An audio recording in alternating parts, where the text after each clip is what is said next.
Today on NewsCenter, a recap of the MSU Career Fair, Delta Zeta's lip-syncing philanthropy event, a look at the newest art exhibit, and the Moorhead Antique Market. All this and more now on NewsCenter.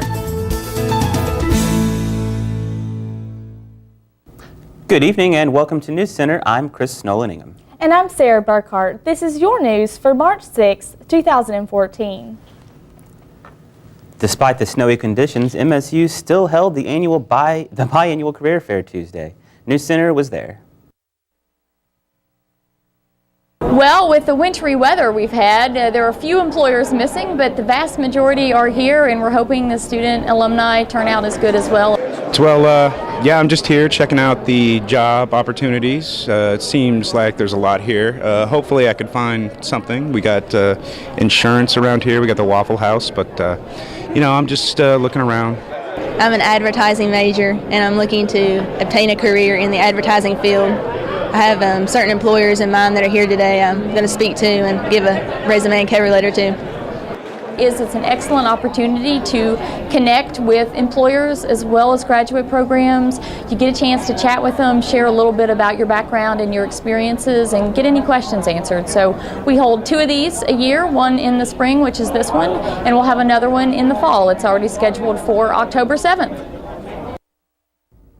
People in the Moorhead area got a chance to revisit parts of their past over the weekend. NewsCenter's Tanner Boyd has the story. Downtown Moorhead's 9th Annual Antique Market took place this past Saturday and Sunday at the Moorhead Conference Center. The event gave people a chance to shop, socialize, and maybe take home something from times gone by. And while antiques may be at the center of it all, the event actually serves as an economic booster to the city. Downtown Moorhead does events that brings people into downtown that don't normally come to downtown. So they're going to eat here, they'll probably buy some gas here while they're here, that sort of thing. And also it is a fundraiser for our organization. When you can make money at it, sometimes it's a fun loser for your organization, but we're trying really hard to make this into something we can, move forward with and keep for a long, long time. Nearly 30 vendors from the tri-state area and beyond were at the market. The goods varied from one booth to the next, but the merchants all had similar reasons for doing what they do. I am a baby boomer. I'm part of the wave of baby boomers, and I do collect the things that I remember as a child.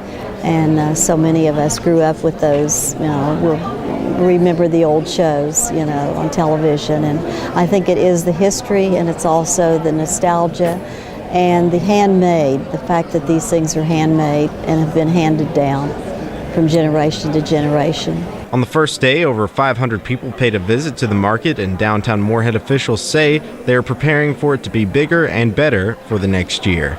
Reporting for NewsCenter, I'm Tanner Boyd. One of our own instructors here at Moorhead State has recently finished a unique documentary titled Never Get Out Alive. NewsCenter had a chance to sit down and talk with the producer. The documentary is about the Appalachian traditions of death and dying. When I tell people I made a documentary about death, I think they kind of think it's maybe a documentary about the funeral industry, and that's not really what it is. There's some unique things about death and dying that's still culturally significant to the Appalachian people. And in the documentary, there's some elements like funeral photography. One part of, almost seems macabre today, but of Appalachian culture was they would photograph the dead. So I found a lady by the name of Ann Olson who does funeral photography, and it's, the families ask her to do it. She doesn't just go barge in and do it. So it's about the death and dying traditions. So I interviewed a range of people from hospice doctors who work with people that are dying every day to funeral directors who, of course, that's their job, their industry, and then the photographer, and some religious officials, my good friend Zen Master Degak at the Buddhist Temple in Powell County, and Father Paul Prabel here on campus. It came from my good friend and this departmental graduate, Mike Clark, and I used to sit around and talk about how we found the industry of death not so much interesting or fascinating, but we found it odd. And the fact there were so many rules and regulations. You can't just bury someone in your backyard. You can't, you have to bury someone within 12-hour time span, or they have to be embalmed, and, kind of the expenses that go with death that seem to be worthless, all the money for the funerals and the caskets and everything, people forget about it within a week, generally. So that was the original idea. And the more we got talking to people, actually, the more we found it was a business.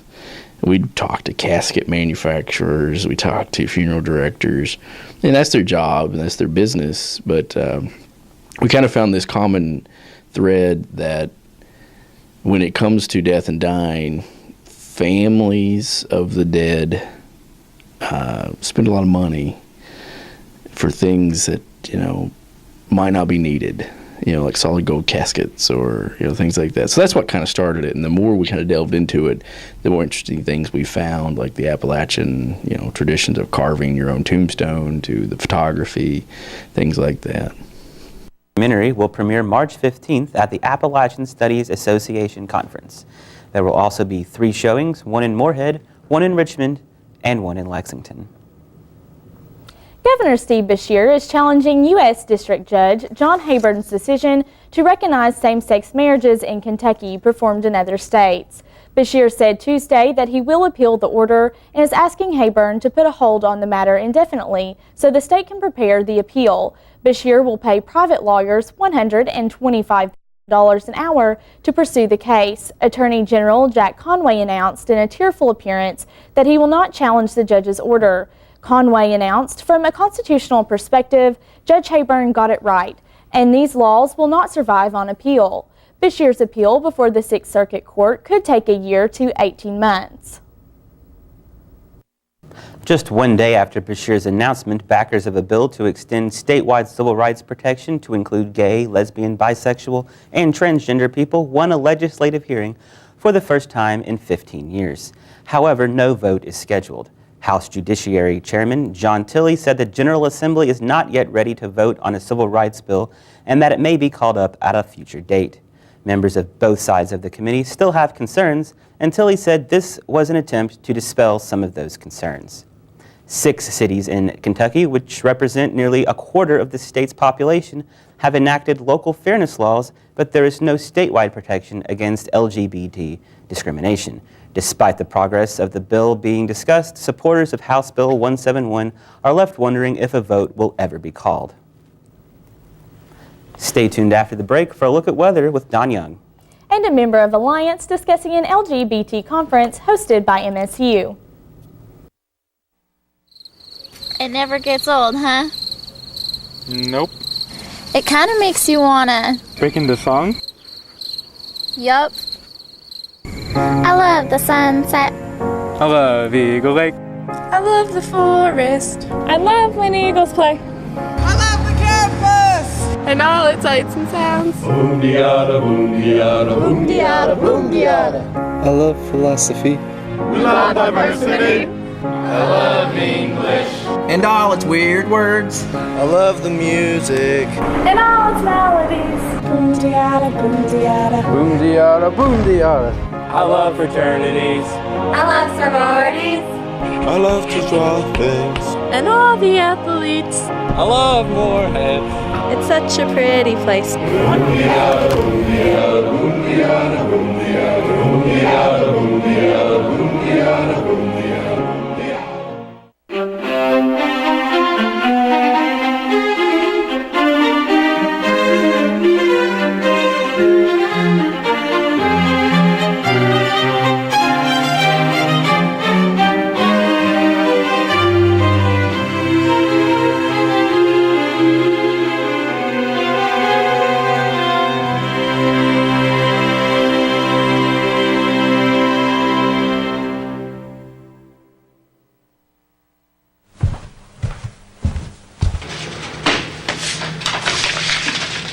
Yo, why are you looking at bags, bro?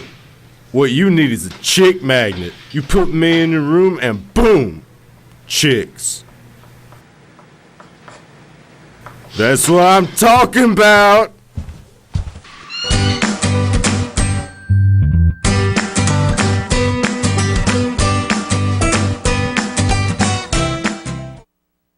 Welcome back to NewsCenter. Right now it's 44 outside, pretty clear. Although some clouds are moving into the area this evening, but we did see the sunshine out this morning.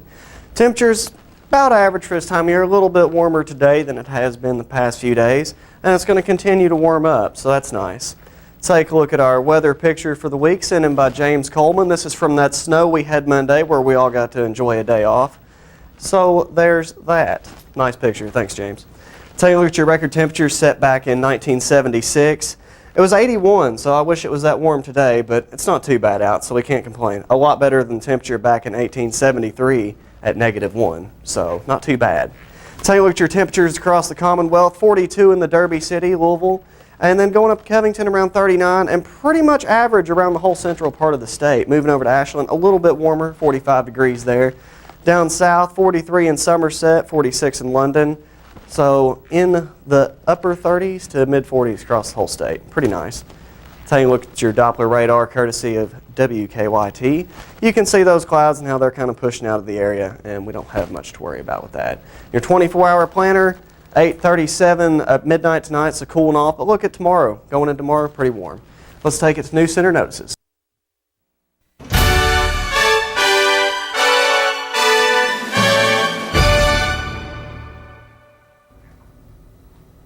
Today we have with us Maria Horn, student member of Alliance. Thank you for joining us, Maria. Thank you for having me. So can you tell us a little bit about CTK, I know that's coming up, and what it stands for? CTK stands for Come Together Kentucky. It's a LGBT conference. It's for learning, to be able to teach and support each other, fellow college members across Kentucky and high school students as well. Now, what can these students expect from the conference? What kind of programming will it offer? Our keynote speakers are going to be our own Bernadette Barton. She's a women's studies professor here at Morehead State University. She's going to talk on contemporary issues, gender, sexuality, religion, and the sex industry. Then we also have Jody Coffer Randall. She's the LGBT programmer coordinator at Murray State University. She's going to tie in our theme, which is Your Future is Bright. So she's going to tie in that to the conference. And some of the workshops, we're going to have Jack Stringer, who is a transgender queer femme. So he's really cool to learn about, and he talks about trans issues in general. I'll be doing a workshop, and then we'll have some more general things, branding, marketing, that sort of thing. Okay, now you said this was open for college and high school students.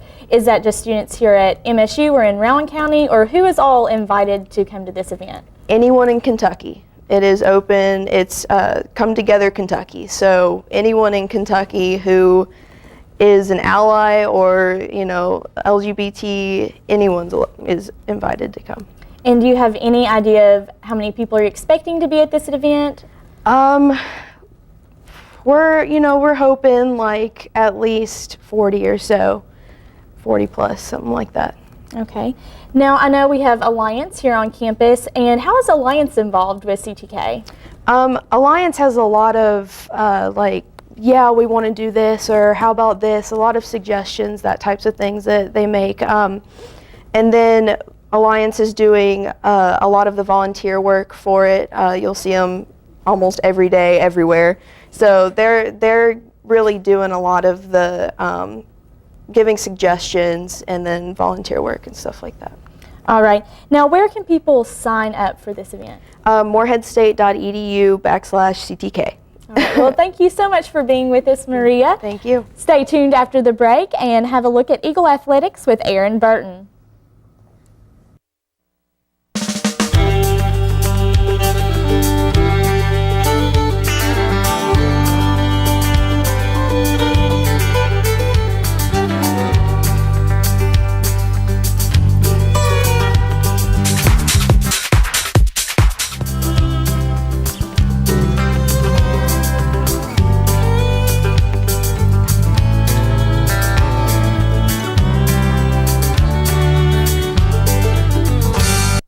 Claypool Young Art Gallery, located in the center of campus, offers a wide variety of art pieces from various contemporary artists in America. Exhibitions rotate approximately once a month and also host art pieces created by Morehead State University students, allowing art majors to experience the learning process of showcasing their art. Claypool Young Art Gallery, Come on over today and be inspired by aspiring MSU artists.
Welcome back. Temperature still sitting around 44 right now here in Moorhead.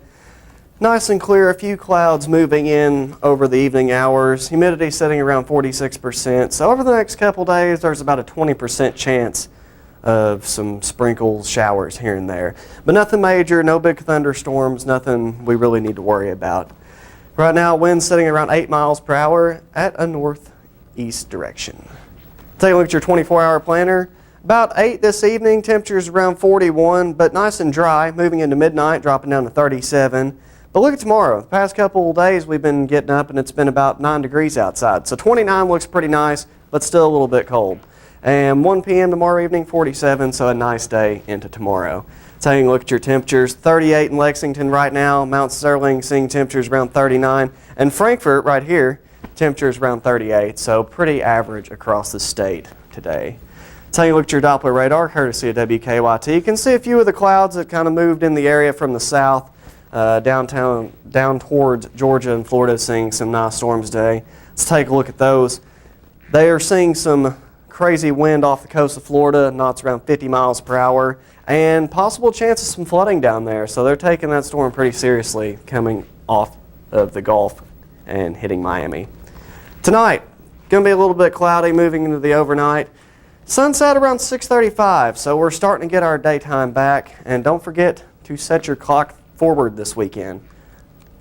Taking a look at tomorrow, possible light showers. Once again, just a 20% chance, not going to ruin your whole day or anything. High of 53, so finally getting back up into the 50s. Sunrise around 7:06 in the morning. Let's take a look at your 7-day forecast. Like we said, 53 tomorrow, so a nice day. And going to be warming up even more with the 56 degrees Saturday. Once again, a 20% chance of rain. And that's not going away Sunday, another 20% chance. Cooling back off a little bit though, high of 45. Seeing a low of 27 overnight into Monday. And then nice and warm again Monday with a high of 56. Let's take a look at Tuesday, high of 64. So the warm temperatures are finally back. Everybody will be out Tuesday. It'll be a great day if you're going to get out, go for a hike, jog, anything, any kind of sports games going on. That's going to be the day to go. But we can't have too much fun Tuesday because we've got some showers moving back in Wednesday. So a little bit of rain moving in Wednesday with a high of 40 overnight, so not too bad. Are you guys glad it's finally warming back up a little bit? Definitely. I'm really looking forward to these temperatures in the 50s and 60s. Can't wait to get outside. Well, spring is definitely on its way, but with that always comes the rain showers. So hopefully all this snow will melt off and we'll actually be able to get outside and not be a mud hole. But for now, let's take it to Aaron Burton with sports. Your home for the Moorhead State Eagles, this is NewsCenter Sports. The Moorhead State baseball team split a doubleheader last Saturday against Fairleigh Dickinson University. The Eagles took the first game by a final score of 8-7, with Ryan Van Zyl picking up his first win of the season. Junior outfielder Nick Newell went 3-4 with a home run. In Game 2, the final score was 10-5, with junior Tyler Keel picking up his first loss of the season. Freshman designated hitter Jimmy Wright hit his first college career home run. The Eagles open up conference play this Friday with Murray State. First pitch is at 3 p.m. The The Morehead State softball team lost to East Tennessee State this past Sunday by a final score of 10-2. The Eagles scattered 5 hits as sophomore Lizzie Margliotti homered in the second straight game, and junior third baseman Katie Rail had 2 of the 5 hits. Freshman Megan Timmerick picked up the loss, which was her 7th of the season. The Eagles have their home opener this weekend versus Oakland University. First pitch is at 1 p.m. on Saturday. The Morehead State basketball team lost their regular season finale against Tennessee Tech University. The final score was 91-84 as the Eagles collected the 4th seed going into the OVC tournament. Sophomore Brent Arrington scored a game-high of 21 points, while junior Angelo Warner scored 17 points. The Eagles out-rebounded Tech 3-31.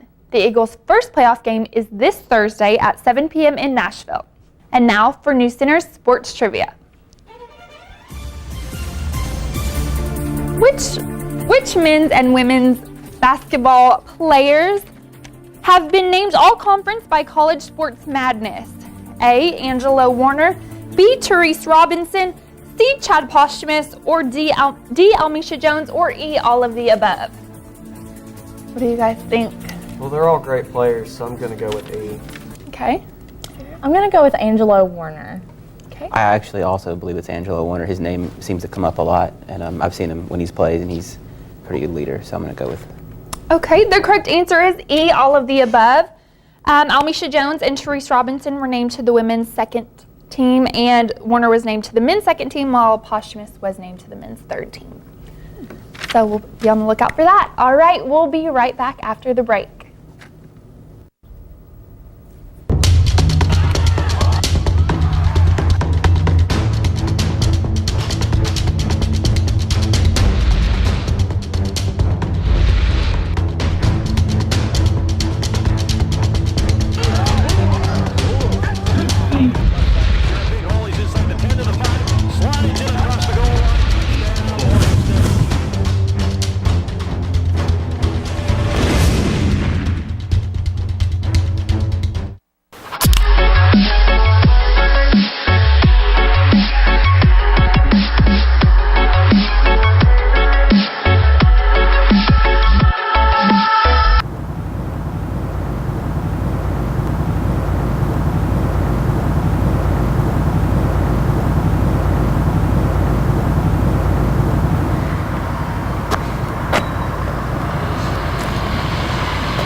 I'm Eric Thomas, Director of the Star Theater here at Morehead State University, and I'd like to invite you to come out and join us for some of the great programs we offer in the Star Theater. Our programs are both educational, with planetarium programs, and entertaining, with laser shows that feature artists such as Elton John all the way out to Metallica. So come join us at the Star Theater, located in the Space Science Center here on the campus of Morehead State University. And if you've got questions, go online to moreheadstate.edu/startheater. Alpha Natural Resources, one of the nation's largest coal companies, will pay a fine of $27.5 million due to violations of federal clean water rules. Alpha will also spend $200 million to reduce illegal pollution discharges into waterways in Kentucky, Pennsylvania, Tennessee, Virginia, and West Virginia. The EPA said this fine is the largest ever under the Federal Clean Water Act. Half of the fine will go to the federal government, while the rest is divided between West Virginia, Kentucky, and Pennsylvania. Alpha violated pollution limits in 336 permits affecting hundreds of miles of waterways throughout Appalachia. The annual Burley Cole High School art exhibit is now on display in the Claypool Young Art Gallery. The newest display opened to the public March 5th and is both an art exhibit and competition which showcases the artwork of high school students around the region. MSU partners with the Kentucky Art Education Association each year to put on the exhibit.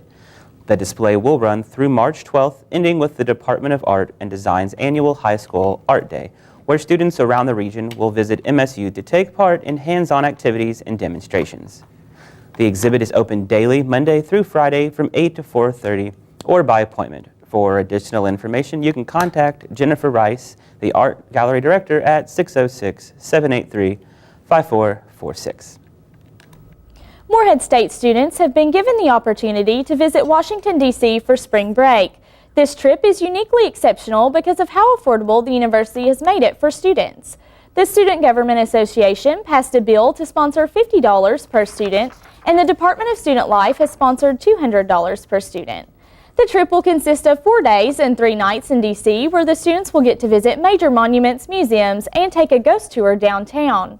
$100 covered all expenses of the trip except meals and souvenirs. There is currently a full bus of 50 students planning on traveling to D.C. Becca Seagraves, sophomore member of SGA and organizer of the trip, said, "We're the student government. We should see the government." SGA hopes to make this an annual trip offered to all students. Tuesday night, the Student Programming Board hosted Girls Fight Back. NewsCenter's Alexis Matthews has more. Girls Fight Back was founded by Aaron Weed after the 2001 murder of Eastern Illinois University student Shannon McNamara. The goal of Girls Fight Back is to teach women of all ages the basics of personal safety and self-defense. Trained speakers teach the audience how to predict and prevent attacks and techniques to fight back. Speaker Morgan Crouch says she got involved because when she was growing up, there weren't enough resources to teach girls how to protect themselves. For more information, go to girlsfightback.com. Delta Zeta hosted its annual philanthropy event this past Tuesday night. NewsCenter reporter Chelsea Armstrong was there.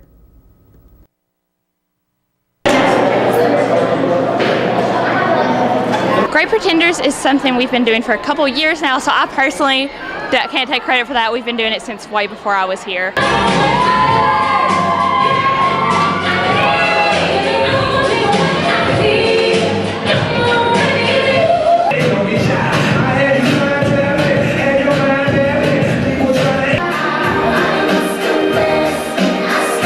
Delta Zeta Nationals has been supporting the Painted Turtle since 2007, I do believe. We send out a letter at the beginning of the semester inviting the organizations to come. They'll send in a registration form and they pay a fee to participate, and they do practices just like we do. We start practice as soon as the semester begins and they start roughly just a few weeks after. So they put in a lot of time and effort. I really like Great Pretenders because it's a philanthropy that can bring in, it can really make a difference, because we feel a lot of button tonight, and so we're really going to make a difference. We're going to be able to probably send, hopefully, one whole camper to camp, because the campers go free of charge and they get all the medical needs taken care of at the Painted Turtle camp that they need, and it can be anything from spina bifida to waiting for a kidney transplant. So anything they need gets taken care of, and hopefully tonight, by the looks of it, we hope to send a camper. Delta Gamma took home the title of Best Overall Performance. For more information about the Painted Turtle Camp, visit thepaintedturtle.org. With spring break just around the corner, NewsCenter asked students their plans for their week away from campus.